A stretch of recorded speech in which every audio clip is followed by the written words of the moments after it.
सभी का स्वागत है। मैं हूं असलम खान। आप देख रहे हैं न्यूज़ लाइव। आज हम दिखाएंगे संत कबीरनगर जिले की एक खास रिपोर्ट। संत कबीरनगर जिले के कलेक्ट्रेट सभागार में आज मौजूद रहे प्रभारी मंत्री विजय लक्ष्मी गौतम, सांसद अनिल त्रिपाठी जी, विधायक गणेश चौहान, जिला अधिकारी, पुलिस अधीक्षक, तमाम अधिकारी व कर्मचारी मौजूद रहे। सरकार की तमाम उपलब्धियां बताई गई, जिसमें दिखाया गया कि 6 वर्ष डबल इंजन की सरकार बेमिसाल, तमाम गड्ढा मुक्त, हर घर नल जल, बिजली, तमाम ऐसी उपलब्धियां बताई गई। जिस तरह से किसान निधि, तमाम ऐसे मुद्दे पे मंत्री जी ने बताया। कुछ हमारे सीनियर पत्रकार भाई उस पर सवाल भी किए कि जब से ज़िला बना आज तक इस ज़िले में डिपो नहीं बना। कई सरकारें रही, इस सरकार में प्रस्ताव भी गया, पर आज तक बस डिपो नहीं बना। तमाम ऐसी समस्याएं हैं। जहां एक तरफ सड़क का गड्ढा मुक्त की बात होती है, तमाम ज़िले में आज भी सड़कें जर्जर है। जहां हर घर नल जल आप देखेंगे तो तमाम बहुत तेज़ी से काम हो रहा, सरकार बहुत तेज़ी से कर रही है। पर आप नाथनगर ले लीजिए, तमाम किसी नल में कोई जल नहीं है, केवल टंकी बनी पड़ी हुई है। तमाम ऐसे मुद्दे पे मंत्री जी से सवाल हुए, जिसमें कहीं अधिकारी भी वहाँ बैठे रहे, पर मंत्री जी सारे सवालों का जवाब दिए और कहीं ना कहीं सारे सवालों को मद्देनज़र रखते हुए मंत्री जी ने केवल सरकार की योजनाएं बताई।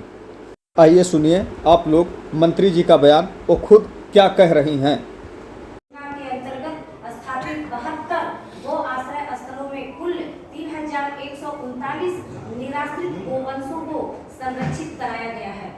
संरक्षित गोवंश के भरण पोषण हेतु 49 लाख रुपए संबंधित ग्राम पंचायतों को अंतरित किया गया है। प्रधानमंत्री मत्स्य संपदा योजना के तहत कुल 127 लाभार्थियों को विभिन्न परियोजनाओं में चयन किया गया है।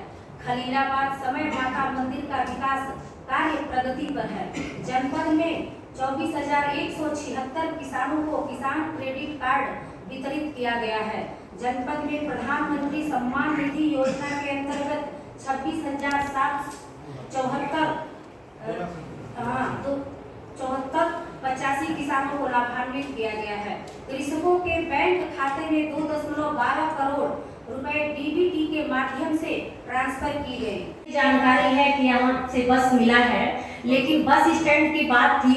मैं जब प्रभारी मंत्री बन के यहाँ पहली बार ही आई थी, तभी मैंने बोला था कि जनपद में जो भी चीजें नहीं है, जो इस जनपद को आवश्यकता है, निश्चित वो पूरी होगी। और बस स्टैंड के बारे में भी मैंने बोला था, और यहाँ से हम सभी लिख करके दिए भी हैं, और निश्चित ही बस स्टैंड भी स्वीकृत हो जाएगा, जो अभी मैंने अपने प्रेस नोट में आपको पढ़ के सुनाया भी है। 25 साल करीब होगा जिला बने, 6 साल कुछ हाल ही नहीं था। 6 साल में तो बड़ी बड़ी चीज बन जाती है। अब 25 सालों में क्या क्या स्थिति थी पूर्ववर्ती सरकारों की, आप सभी ने देखा है। हम सभी पूरे उत्तर प्रदेश की एक एक जनता ने देखा है कि किस प्रकार जातिवाद की राजनीति होती थी, किस प्रकार परिवारवाद की राजनीति होती थी, और किस प्रकार दंगे होते थे, और किस प्रकार यहाँ अपराधी और माफिया घूम रहे थे। और कोई भी जनता के लिए जो योजना थी, अगर सरकार से कुछ चलती थी तो उनके विशेष लोगों के पास ही पहुंचती थी, आम जनता के पास नहीं पहुंचती थी। लेकिन इस 6 साल में जब से परम पूज्य योगी आदित्यनाथ महाराज जी उत्तर प्रदेश के मुख्यमंत्री हुए हैं, और सौभाग्य उत्तर प्रदेश की जनता ने उनको बनाया है अपने लिए, तो आज संरक्षक के रूप में, जनता के एक एक संरक्षक के रूप में, चाहे वो बेटियों की शिक्षा हो, चाहे बेटियों के जन्म से लेकर के उनके शिक्षा और उनके जन्म में कैसे उनके जन्म को बढ़ाया जाए, बेटी बढ़ाओ, बेटी बचाओ, बेटी पढ़ाओ को कैसे हम आगे बढ़ाएं। हमारी बेटियां जैसे ही पैदा, अब मैं आपको बता दूं कि देश में जब से यशस्वी प्रधानमंत्री आदरणीय नरेंद्र भाई मोदी जी हुए हैं, और उत्तर प्रदेश में जब से हमारे परम पूज्य योगी आदित्यनाथ महाराज जी मुख्यमंत्री के रूप में गद्दी को संभाला है, आज प्रदेश और प्रदेश में क्या स्थिति है।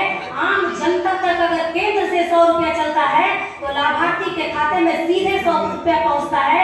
अब बीच में कोई बिचौलिया नहीं है, कोई दलाल नहीं है, और यहाँ से माफिया गुंडा राज सब समाप्त हो चुका है, दंगे खत्म हो चुके हैं। अगर कहीं कुछ कमियां लग रही हो तो आप अवश्य नोट कराएं, उसको भी नोट करके जल्द से जल्द उसको सभी संत कबीर को दिया जाएगा और संत कबीर को खुशहाल बनाया जाएगा और यहाँ जो भी आवश्यकता है सबकी पूर्ति होगी। मैम 2 महीने में पोषाहार नहीं मिला है, क्या आपको सूचना में दी गई है ये निश्चित रूप से जिलाधिकारी महोदय का विषय है, यहाँ पे जिले के अधिकारी है ये, और क्यों नहीं दिया गया है ये अगर हमको कभी सूचना में प्रभारी मंत्री के रूप में आए हो, हमारे जनप्रतिनिधियों को भी पता होगा।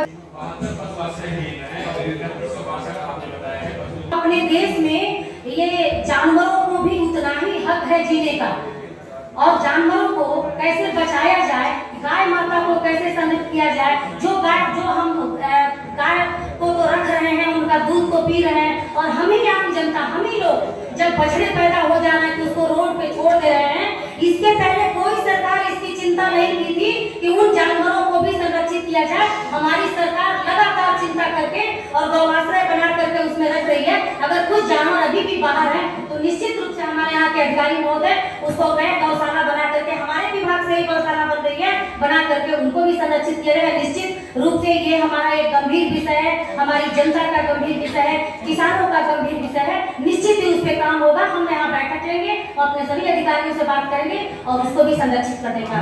अधिकारी महोदय ऐसी चीजों को भी चिन्हित करके और दंडात्मक कार्रवाई होगी, ऐसा कार्य ना करें। हम इस धरती पर जहाँ पैदा हुए हैं, ये हमारी भारत की धरती, हम पहले अपने खाने से पहले हम अपने छतों पर जो है पानी रखा करते हैं, अपने दरवाजों पर। कोई बच्चा ऐसा होगा जो अभी न्यू में एडमिशन लिया होगा और अभी नहीं उसकी पढ़ाई पूरी हुई होगी, मुझे नहीं लगता है हमारे घर की माएँ इतनी शिक्षित है कि बच्चे को कखा लगा और ABCD पढ़ा के स्कूल भेजती हैं।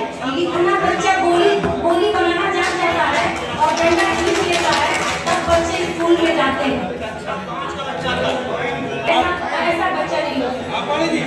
सरकार पर्यटकों के लिए कौड़ी के काम की नहीं, किसी तरह की कोई व्यवस्था नहीं है, वो अभी तक हैंडओवर नहीं हो पाया है। एक पर्यटक अगर आता है पानी का बोतल लेकर नहीं आएगा तो उसको पानी पीने तक की भी सुविधा नहीं है। तो जो ये बना हुआ है कब तक हैंडओवर होगा? पूर्व के जिलाधिकारी ने एक डीओ लेकर महानिदेशक पर्यटन को भेजा। उन्होंने एक टीम बनाई थी, DSTO आपके यहाँ बैठे हुए हैं, इन्हीं को नोडल बनाया था। बहुत सारे विभाग के लोगों ने उसमें बैठक लिया था। नगर पंचायत मगहर को वाक कोष के जरिए जो कार्य कराए गए थे उसकी देखरेख के लिए उन्होंने सिफारिश भी किया था। आपकी सरकार 9 महीने गुजर जाने के बाद भी उस दिशा में कोई निर्णय नहीं है। दूसरा आपकी ही सरकार में, योगी जी की सरकार में, चूंकि ये जनपद में आगजनी की घटनाएं बहुत होती है, अब गेहूं का फसल पक करके तैयार है, मौसम तो उसको चौपट कर ही दिया। जो बचे कुचे फसल हैं उनको जो बिजली के नंगे तार हैं, जब हवा चलती प्रदेश की सरकार का 1 साल बेमिसाल का दिन है। आज ही के दिन हम सभी मंत्रिमंडल का विस्तार हुआ था और हमने शपथ लिया था। 1 साल बेमिसाल के अंतर्गत हमारे परम पूज्य योगी आदित्यनाथ जो हमारे उत्तर प्रदेश के मुख्यमंत्री हैं, आज पुस्तक का विमोचन किया और उसी कार्यक्रम के उद्देश्य से हम सभी यहाँ जनप्रतिनिधि उपस्थित हैं और हम प्रभारी वाले क्षेत्र में हम सभी अधिकारियों के साथ हम सभी प्रेस वार्ता करके 1 साल बेमिसाल के बारे में अपने विकास कार्यों को कि हमने 1 साल में क्या क्या किया उसको बताने के लिए आए हैं और उसी के अंतर्गत ये प्रेस वार्ता थी। आप सभी के सामने हमने पढ़ के सब बताया। कुछ बच्चों के लिए पोषाहार आता है, लेकिन बघौली ब्लॉक पूरे ब्लॉक में 2 महीने से बच्चों को पोषाहार नहीं मिला है। एक अधिकारी का कहना है नहीं, अभी मुझे जो जिलाधिकारी महोदय से पता चला है कि ऐसा कुछ नहीं है। वहाँ पे पुष्टाहार लगातार वितरण हो रहा है और आप सभी मीडिया के बंधु से मैं ये कहना चाहूँगी कि किसी भी तरह की किसी की बात में आकर के कोई इस तरह का प्रश्न चिन्ह ना उठाएं। ये योगी जी का राज है। आपके अधिकारी करेंगे उसमें नहीं, ये योगी जी का राज है। अगर कोई कारण वहाँ होगा तो कारण को तुरंत ठीक किया जाएगा। किसी कारण बस कुछ गलती हुई होगी तो उसको तुरंत ठीक किया जाएगा और ऐसे नहीं है। उत्तर प्रदेश में सुशासन का राज है। योगी जी के राज में हम बेटियों की इतना चिंता करते हैं, हमारे पेट में पल रहे जो गर्भ में बच्चे हैं उन बच्चों के लिए भी हमारी सरकार जो है अच्छा फल और अच्छी सब्जियां और कैसे क्या खाया जाए उनके जन जागरण के लिए भी उनको सारी चीज़ें हम वितरण करते हैं। वो बिल्कुल नहीं, हम सभी उत्तर प्रदेश के सभी माननीय मंत्रीगण प्रदेश के हर जनपद में जा जाके और उत्तर प्रदेश के सभी कल्याणकारी योजनाओं का स्वयं निरीक्षण करते हैं और स्वयं उसका वितरण करते हैं। हमारी सारी योजनाओं का गर्भधात्री महिलाओं को कुछ वितरण करना था उसको वितरण करते हैं। हम अन्नप्राशन जो होता है बच्चों का उनको भी हम वितरण करते हैं। उसके बाद जो आंगनबाड़ी के माध्यम से कुपोषित बच्चों का मिलता है उसको भी हम वितरण करते हैं। आंगनबाड़ी के माध्यम से जो शिक्षित किया जा रहा है बच्चों को जो वितरण किया जाता है उनसे भी हम मिलते हैं और उनको स्वयं देते हैं। और प्राथमिक विद्यालयों में जो मिड डे मील के माध्यम से जो बच्चों को पारदर्शी तरीके से साफ सुथरा स्वच्छ जो भोजन कराया जाए, हम स्वयं मंत्रीगण जा जाके विद्यालयों में बच्चों के साथ भोजन करते हैं और बच्चों से हम लोग पूछते भी हैं कि उनकी शिक्षा दीक्षा कैसी चल रही है और कहीं कुछ गड़बड़ दिखाई दे तो अधिकारी भी समझ जाएं और हर विभाग के कर्मचारी भी समझ जाए ये सुशासन है, योगी जी का राज है, मोदी